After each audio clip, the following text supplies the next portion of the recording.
fame. If you win it, comes and goes in a minute. Where's the real stuff in life to cling to? Long. Hello, everyone. It's Larry Potessa with the Boomer Pod podcast. Today's guest is the renowned stunt double and talented stunt coordinator, Steve Hart. Hello, Steve. Thank you for joining us today. Let's start with your letting our audience know how your long career began. And I did a lot of stuff. I played professional baseball, single A. I played professional fast pitch softball, a snow skier, martial artist with 2 black belts. Drive anything because I grew up on a farm. I started when I was 7 years old. And I moved to Hawaii in 1980. And I had a Christmas party in 1981 for all the people who didn't have families there. And I had a condo on the 14th tee of the Kaanapali Golf Course. And I worked in Lahaina at Chemo's, which is no longer there, and burned down. And I met 3 stuntmen. They came to our party. And one was Glenn Wilder, who started Stunts Unlimited with Hal Needham and Ronnie Rondell. And another was Dick Zeiker, who doubled the guy in Mannix. And another guy was Glenn's son, Scott, who was 17. And he looked into my background and talked with him back and forth. He was there for 6 weeks. And he started teaching me fights.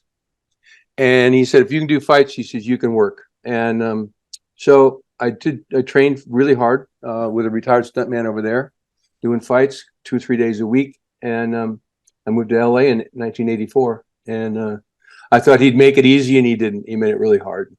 He made it, he says, go to an acting workshop. You're better off. To me, you're more valuable if you can act and you can do dialogue and you can do stunts. He says, better than just a stunt guy. So I went to acting workshops, and here I am. I got my own card. I got my Screen Actors Guild card myself by acting on soap operas. And then the rest is kind of history. Now, your work history shows that you were involved in industrial, commercial, and music videos. Can you go over those for me? How does that fit into the stunt work? Well, I'm not quite sure about the music. Music videos have always been part of the deal, but I don't know about industrial. Most of my work has been in television and film. And I started out, my first movie was in 1985 on Burglar in San Francisco with Whoopi Goldberg. And that was the first stunt stuff I did. Everything else I did a recurring role in General Hospital. I had a recurring role on Capitol, which is no longer on. And as far as doing industrial or music videos and stuff, I've worked on music videos. But most of my stuff, like I said, is stunt coordinating and stunting on television and movies. Okay, now Carl Ciarfalio referred you to us. Have you ever worked with him? Oh yeah, he's one of my best friends. He's I met Carl in probably about 1985 or 86. Carl was working stuntman already, and he was working at the live show at Universal, the Western Stunt Show, and I started working up there doing a live show called Miami Vice in about 1987, I think. And then Carl and I became really close. We're similar in size, similar in complexion and everything. And a lot of times if he couldn't do something and they were looking for him, he'd refer me. I'd do the same for him. I'd refer him. And I gave Carl his very last job in a business on Reno 911, the 7th season. About 2.5 years ago, and he's a wonderful man, very, very talented, very, very talented. So.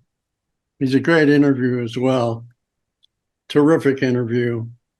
Any other notable stunt doubles, stunt coordinators, or second unit directors that you work with? Oh, I've worked with just about every one of stunt coordinators and second unit directors. I've worked with Terry Leonard and Ronnie Rondell and Glenn Wilder and Alan Olney and Diamond Farnsworth, who's Richard Farnsworth's son. I stunt doubled Rutger Hauer.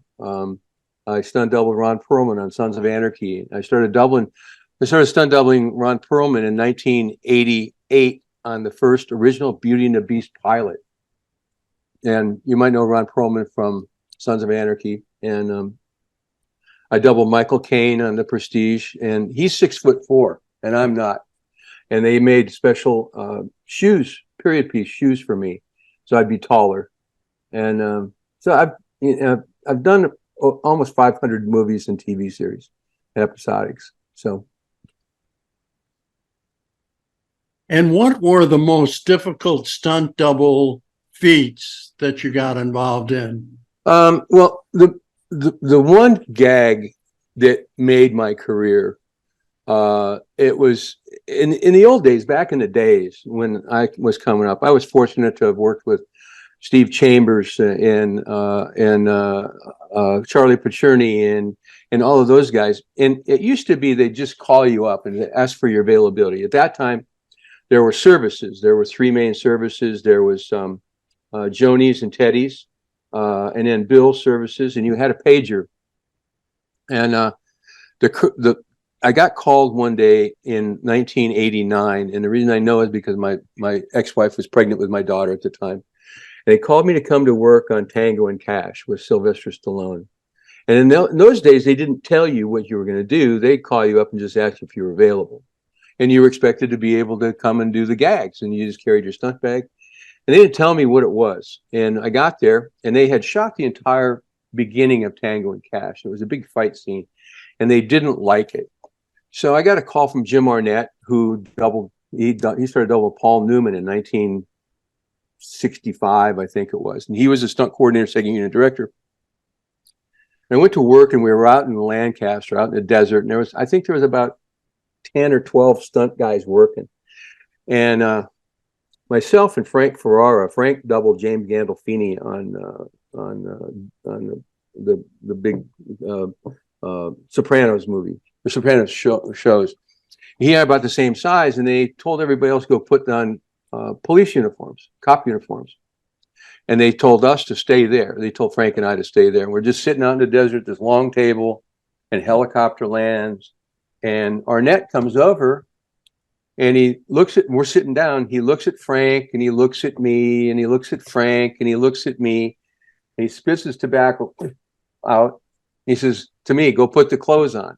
So I went to put the clothes on, and so I'm stunt doubling. I don't know who I'm stunt doubling. I don't have any idea. I don't know what I'm doing. So I put on the jeans. I put on whatever else I'm wearing. I think I'm wearing a jacket of some sort. And I get into hair and makeup, and they put a bandana on my head. And the first thing I got is the hair girl goes, are you going to need a pad up there? And she pats the top of my head. And I said, I don't know what to do. And she says, you're going to be fine. So I get in the truck, I get in the van, and they take me to the set. And it's a piece of desolate highway out in the middle of Lancaster on 2-lane road. And they got I think it's a Peterbilt cab over truck. And they said to me, they said, okay, there's two of us. And another smaller guy was doubling the other guy. And there's two people in this truck, and the whole sequence, you can watch the whole beginning. It's the beginning of, it's the opening of Tango and Cash, first 5 minutes of the movie. And Stallone is chasing a tanker truck. So all we got is a truck there. Arnett comes over, he looks at me and Pat Romano, the other guy, and he says, okay, you guys are in the truck. We've taken the steering wheel out. We blocked the seat because the driver's seat, I'm doubling the driver. I still haven't seen the guy. And he says, we blocked the seat because a semi-truck or a tractor trailer, the seat is on hydraulics, and so it always moves. So they had to lock that, and they took the steering wheel out, and they put candy glass in for the windows. And Arnett says, look, I need you guys to come out at exactly the same time. I'm going to have 5 cameras on this, and Stallone's going to be here. He's on his way up here right now. We're just going to shake the truck, and you guys got to come out at exactly the same time once we roll cameras. And I said, okay, so we have to be real careful climbing up because the glass will break. And we're up there in the truck, and I said, Pat, I said, how do you want to do this? He says, 3, 2, 1, go. I said, we're going on go. There's not going to be 3, 2, 1 and go, not 3, 2, 1, not going on 1, 3, 2, 1, go. Yep. So we rehearsed it a few times. 3, 2, 1, go. 3, 2, 1, go. And Stallone came up. Arnett walked back over. He says, you guys got to go exactly the same time. Spit his tobacco. Okay. Yeah, we're going to go. So it's 9 feet to the ground. It's to pavement. There's no pads. It's pavement. And so we did the scene, 3, 2, 1, and we went on gut through the windshield to the pavement head first. And we did it one time. Everybody wanted to know who did that gag. And that was the gag when everybody was going, who the heck did that? And let's hire him. And so that's really the gag that made my career. That made me, they said, he's a hand. He'll go and do it. He'll muscle up and do it.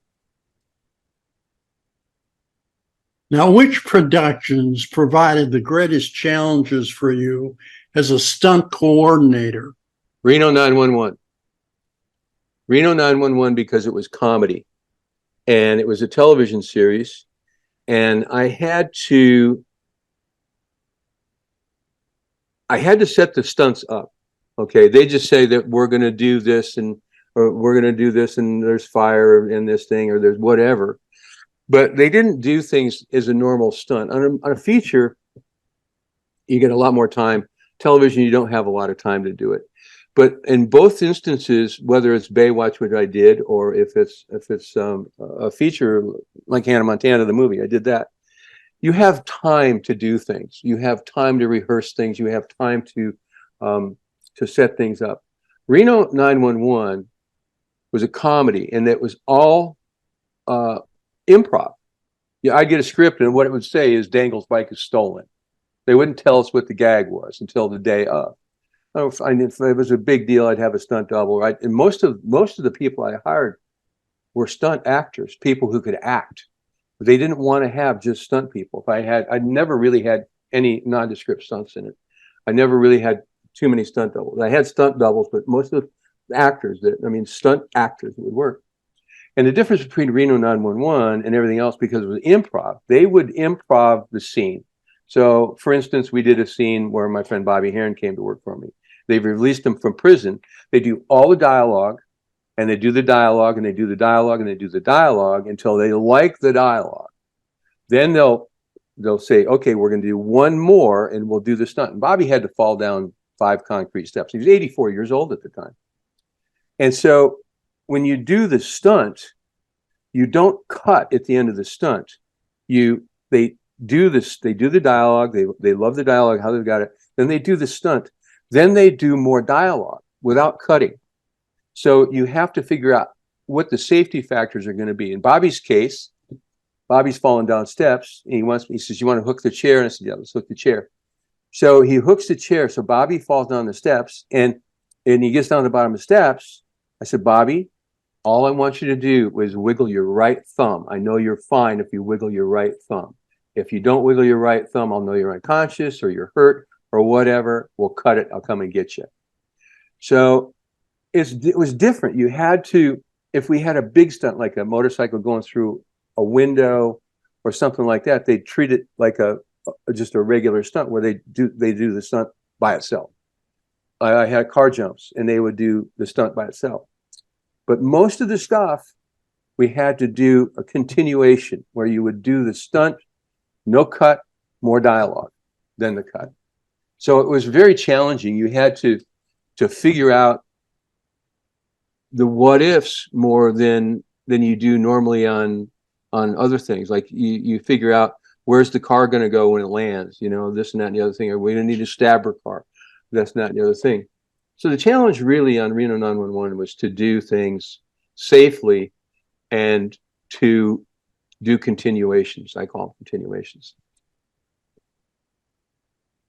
And how is stunt work different between doing a TV series and feature films? You have a lot more time on feature films. Television, normally if you're doing like an hour, like Baywatch, for instance, I did Baywatch for a season and a half. I did Baywatch nights for a season. They normally have 8 production days per episode.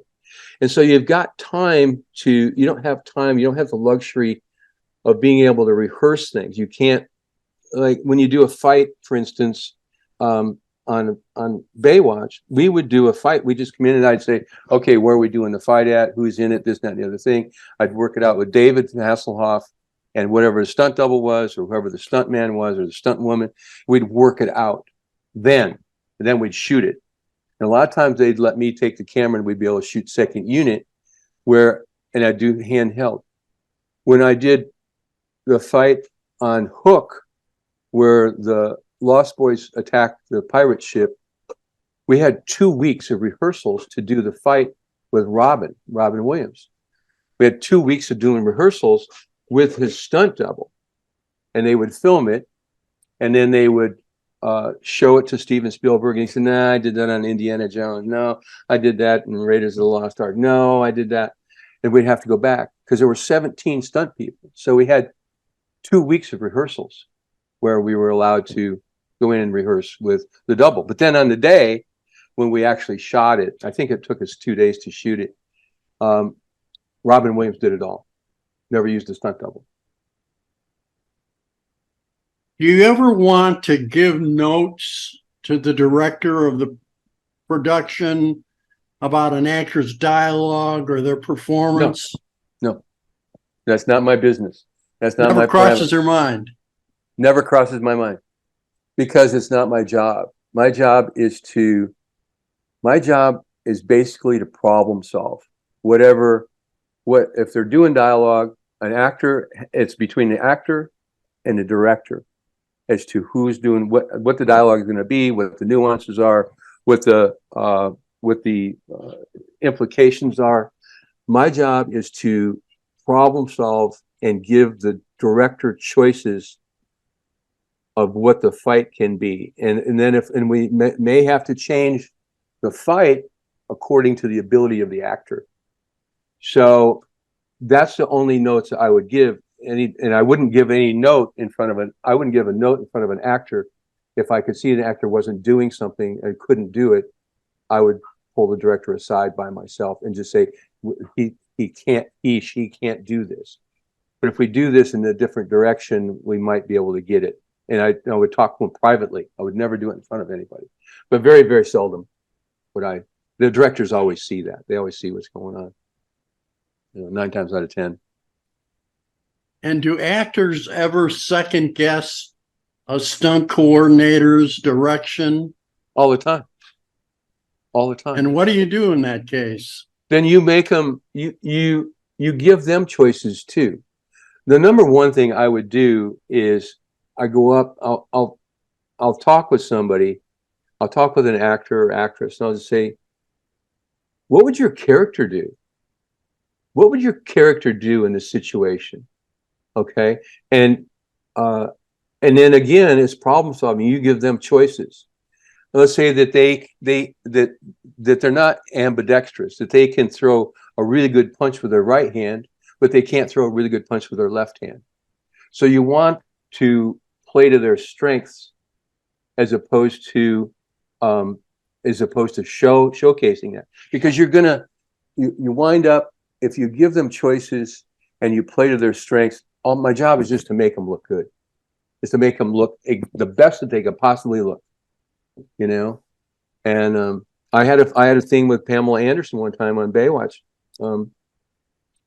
I wanted to bring a girl in to double her who was a really good double, and Pamela questioned me one afternoon as to why so and so wasn't there, and I said, "Well, Pamela, my job is to make you look really terrific, to make you look the best that you can look." And she said, "Okay," because that's my job. It doesn't. And then the other thing is, I don't have to like whoever I hire. I just have to find the best person for the job. That's all. Who do you consider the most proficient film directors that you've worked with? Oh gosh, almost all of them. You know, young film directors. Peter Chelsom on Hannah Montana the movie. He was very, very good. I got to work with, and I worked on Born Identity 5 with Simon Crane, who's a great second unit director. I've worked on Poseidon with Doug Coleman, great second unit director, you know, and then other directors, most all of them are really good. The ones that, and again, what I used to do a lot is I used to do USC film school, UCLA film school, AFI, American Film Institute, all of that. And we would be mostly a mentor. They'd have to pay us a minimal amount of money to be there. And those young directors, you're there to help them, mold them to do something. Invariably, what they'd want to do, they would have a script that they were going to do, and there might be a fight in it. And they'd say, well, we need you to come in to AFI on Tuesday for a rehearsal for the next week. And I said, no, I'm not going to do that. They said, well, why not? Why aren't we going to do that? I said, because do you have the set? You have the set built. Do you have everything that we're going to need on the set? I said, we can do whatever you think that you want to do in an open room, but once we get to the set, everything changes. If you're doing a fight inside the belly of a 747, what do you have there? You have surfboards, you have dog crates, you have golf clubs, you have all these different things that you want to use. I just did a film here in Texas. It was a no budget thing here in Dripping Springs. And I joined a Facebook group called Dripping Springs Neighbors. I was on it for 20 minutes and I got a phone call from this young director, a female, Julie Barnett. And she said, we're getting ready to do a horror movie here and we don't have a stunt coordinator, but I looked at your resume, I can't afford you. I said, well, call me. So she called me and she told me what she had. And of course, being horror movie, it's all nights. And I said, you can afford me. And she said, no, I really can't. It's a micro budget. And I said, I'll come and do it for you for free. And she said, what? I said, I'll come and do it for you for free. And she said, why would you do that? And I said, because I learned from all these other people and I didn't pay them to learn something. I paid to learn how to, I never even paid to learn how to do fire. I did it for free. And so I went and did it. And they called me in a panic. It was I was supposed to work the next night. I was supposed to work Sunday night. And they called me in panic on Saturday morning and saying that they'd lost the location for the next night. They wanted to combine it all together that night on Saturday. And I said, well, I can't. My wife's a musician. I got to take her to the thing and to get her, to the spot and get her to the venue. And she said, well, Julia said, we're not going to shoot it till 4 o'clock in the morning. And I said, okay, I can make it. I'll be back from the venue by midnight. She said, the other thing is, because I'd not rehearsed it, but I'd seen the location. It was a chicken coop. It wasn't the wire chicken coop. It was metal wire, and when it was solid. And we were going to do the fight with 3 people, and I was going to strangle one of them with an electric cord and kill him. Right. Well, all of a sudden we have only got 2 people in the fight. We don't have the electrical cord no longer is going to work because it's only 2 people instead of 3 people. And she says, I don't know what to kill him with. And I said, well, what do we have in the chicken coop? It's going to be shot with red light like a heat lamp. I said, do you have any tools? And she said, well, we could put a shovel in there. I said, no. She said, a broom. I said, no. She said, I've got an old monkey wrench, an old pipe wrench. I said, perfect. And she said, I don't have a rubber one. I said, I don't care. I want the real deal. I don't want it to be rubber. So I got there that night and there's 2 actors doing the fight. And so we go into chicken coop, about 3 o'clock in the morning. And I said, where's the wrench at? And we had 2 actors who don't know how to do fights. And I picked up the wrench, and it was a young girl. It was a big old wrench. I mean, it was like a big piece of pipe wrench. And I said, I'm going to start this by swing. I'm just going to grab the wrench. I'm going to come at you. I'm going to swing over in my head. And all I want you to do, don't duck. I just want you to slide your body one way or the other. Okay, let's slide. You go to the right. And I took the wrench and I said, I'm going to do it slowly, but I'm going to accelerate it. So I came over the top and she moved and I clanged that wrench off the side of that wire. And the director goes, oh my God, that's wonderful. They don't know what they don't know. And that's my job, is to figure it out on the day. And if you don't like that, then we're going to have to do something else.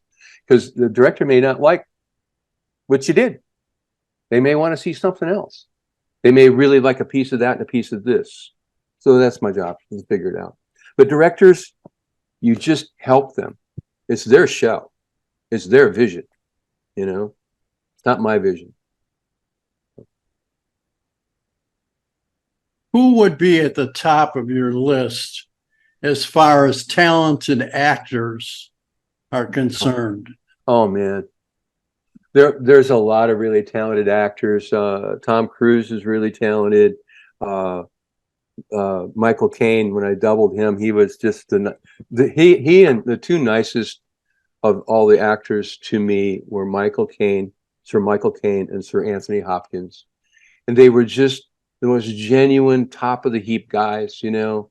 Stallone was really kind when I was there. And, you know, there's so many different ones that I can't even tell you who I don't want to work with anymore.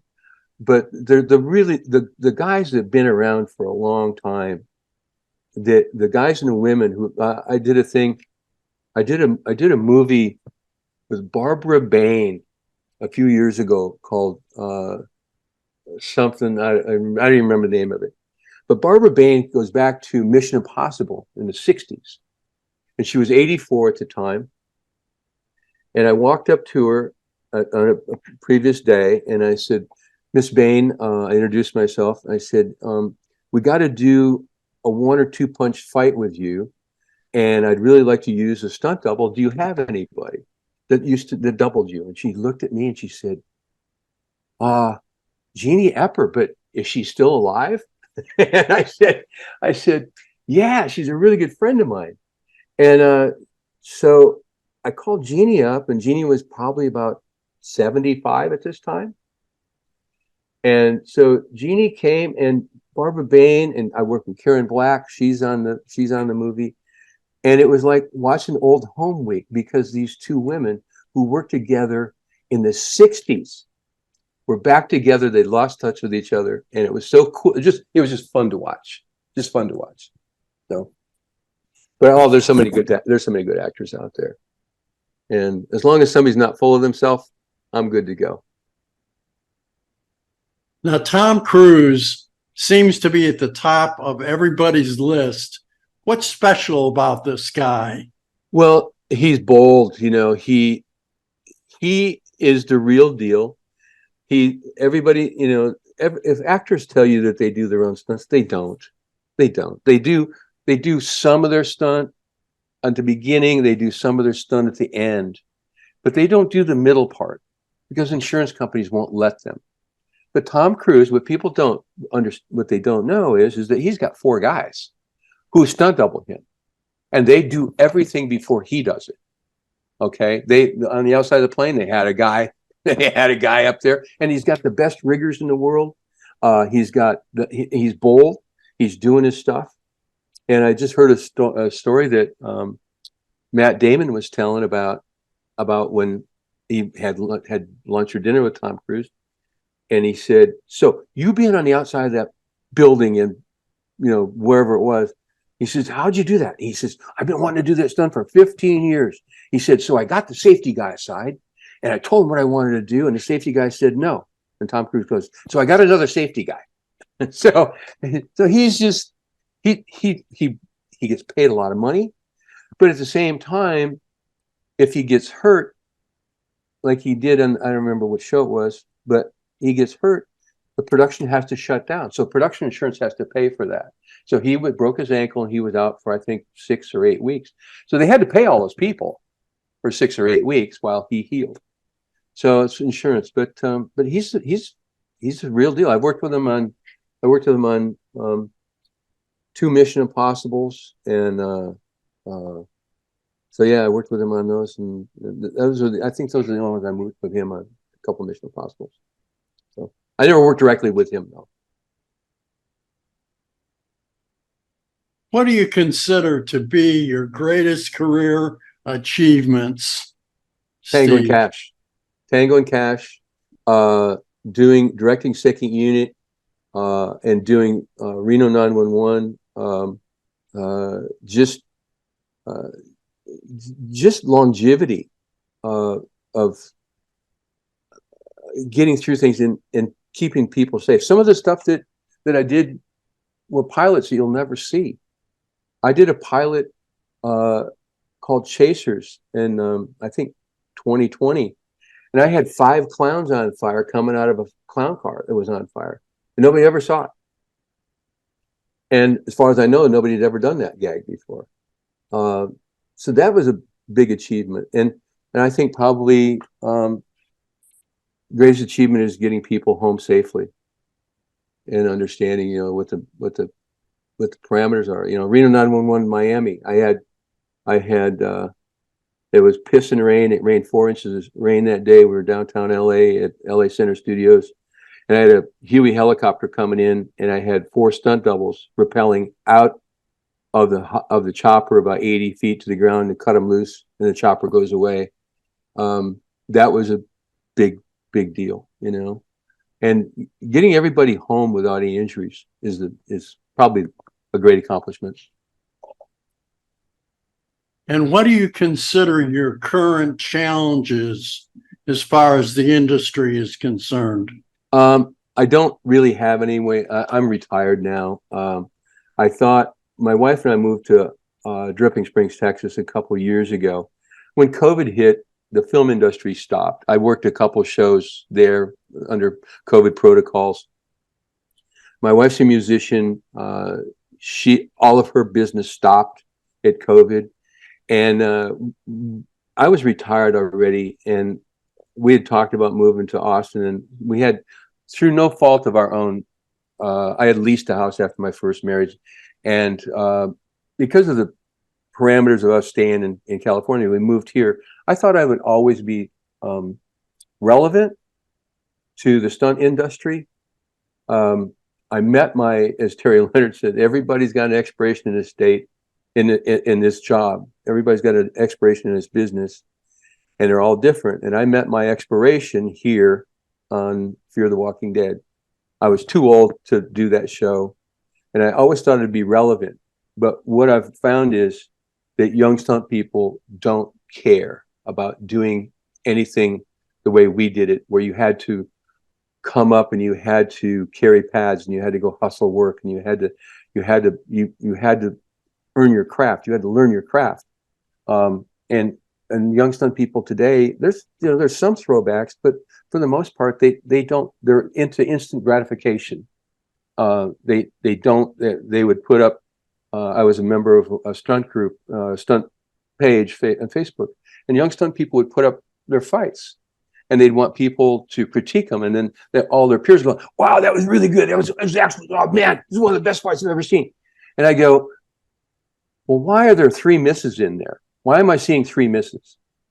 And nobody wanted to hear that. They don't want to hear that it's bad. They just want to have people pat them on the back and say it's good. And they're not. They don't care. My wife played last week. My wife used to be the first ever female touring drummer and vocalist and guitarist with Michael McDonald and Christopher Cross for 7 years. She toured with Kenny Loggins. She's magnificent. And she was playing last Friday night, and 2 young girls, about 25, walked up to her, twins, and they wanted to know, their first question was, how do we fast track our ability to sing like you? My wife's been singing all of her life. She works hard all of her life. It's the same I did. It's the same thing Carl did. We learned how to do that stuff, and we would never do something and pretend that we could do something. We always knew when to say no. So I see fights now. I'm a member of the Taurus World Stunt Awards, and we vote every year on best car work, best high work, best fight, best this, best that, best fire. And I saw the 6 or 5 or 6, whatever they are, of every category. Best firework, best car work, best fights. Every one of them was exactly the same. The fights were all 27 hits with 1 contact and 3 misses. And it was all fast. It was all, it was so fast you really couldn't follow it. All the car crashes were exactly the same. They're all on cables. They're all, they don't want to know. I'm one of the best fight guys ever, period. No qualms whatsoever. But I spent 2 to 3 days a week training in Hawaii for 2 years. And then every time that I got a chance to train in California, I trained in California. And young people don't want to do that. They want just walk in and do it. And they can't. So. What's your favorite music, Steve? Oh, rock and roll.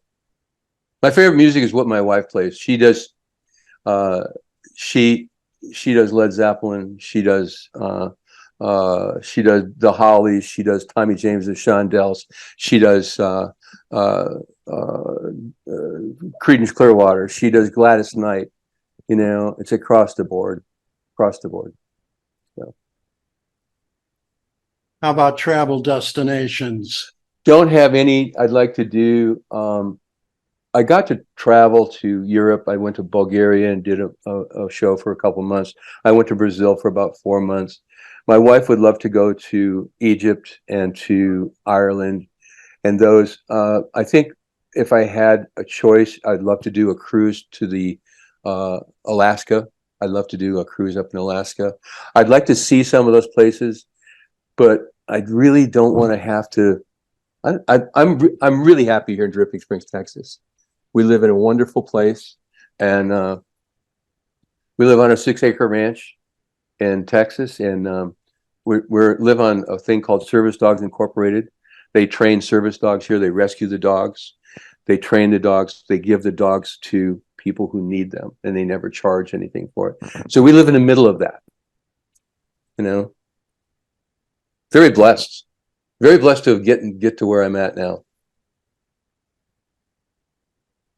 What have I missed, Steve? Oh man, I don't Would you know. like to comment on or pitch? No, the only thing that I would pitch is this: if before I left California, simply by accident, I mentioned Bobby Heron, and Bobby Heron.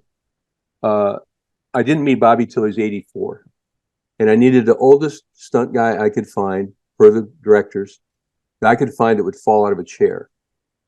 And I called up a friend of mine. So who we got? And he says, Bobby Heron, Bobby Hoy. And Bobby Heron at 84 came and did 2 stair falls at 84.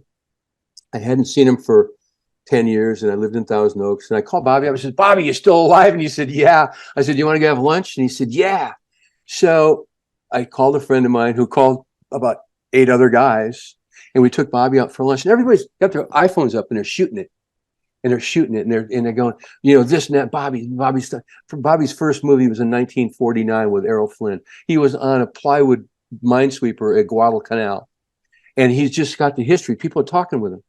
So then we said, well, we should just have lunch with some other people.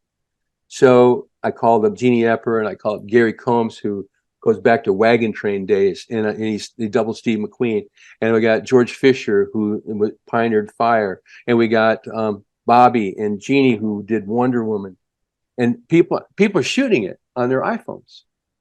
And we left, and I walked out, and I said, you know what? If we're going to shoot this, let's really shoot it.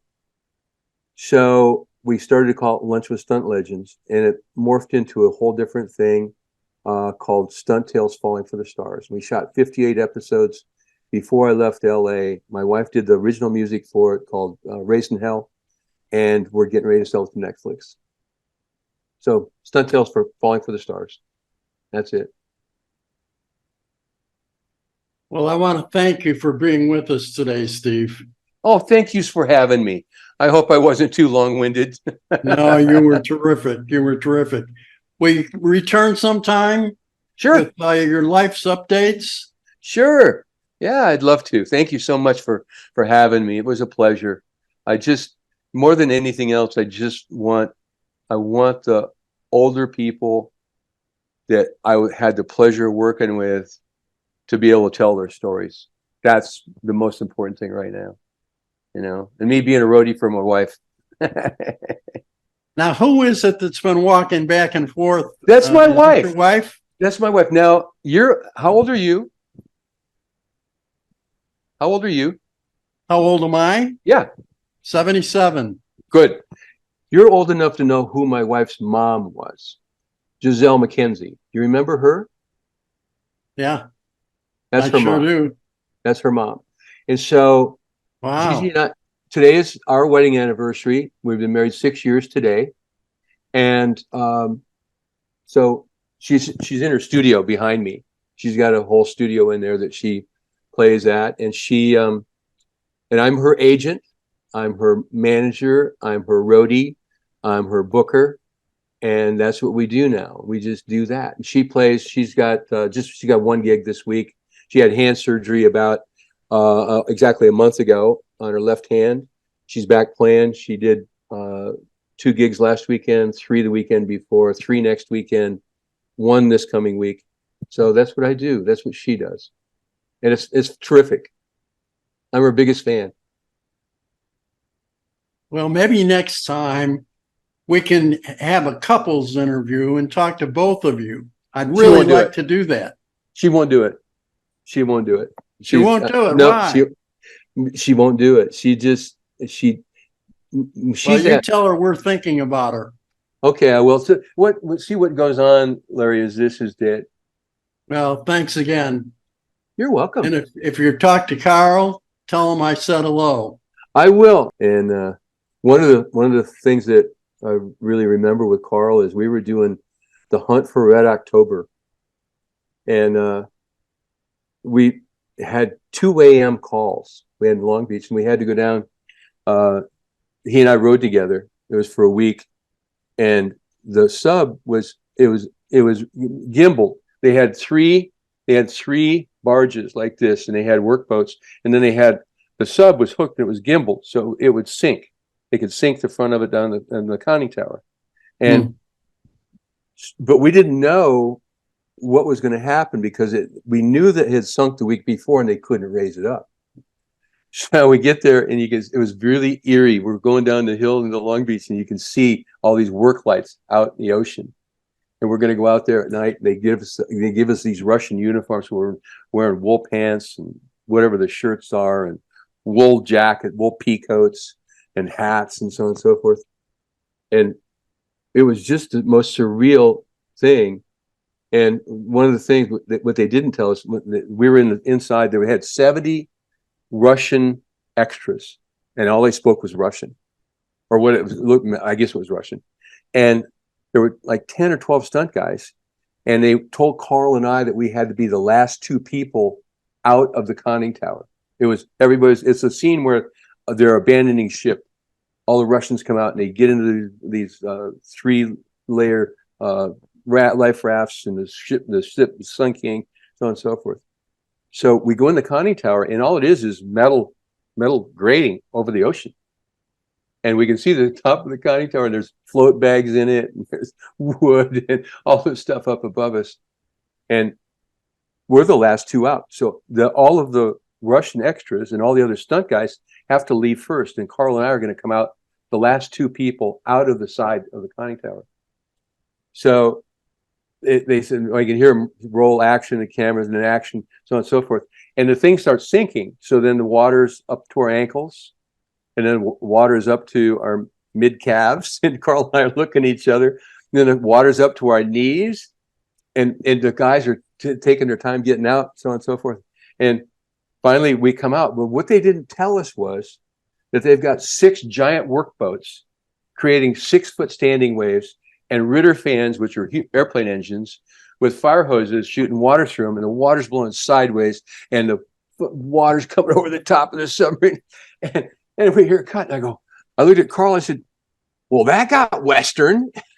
The then we had to do it again and again and again. So it was a fun thing. And he's just one of my dearest friends. He's just he and I have got some great memories together. Well, you may speak to him before I do, so give him my best. I will. And tell him I'm thinking about him. I hope he's well. Well, thank you. I will, and I'll give him those. And I usually speak to him maybe once a week, once every 10 days. And I talk with Terry, his wife, fairly often as well. But I'll pass it on. Right. I'll pass it on. Well, thanks again, Steve. You're welcome. I appreciate all the time you spent with me and the wonderful stories that you have. I really appreciate it. Thank you. Thank you. Be well. I will. I'll send you a link. You can take a look at some of the stunt tales, the little snippets. Good. Okay. That'd be great. Okay. That'd be great. Perfect. Take care. You too. Bye. Bye-bye. And you will be happy too.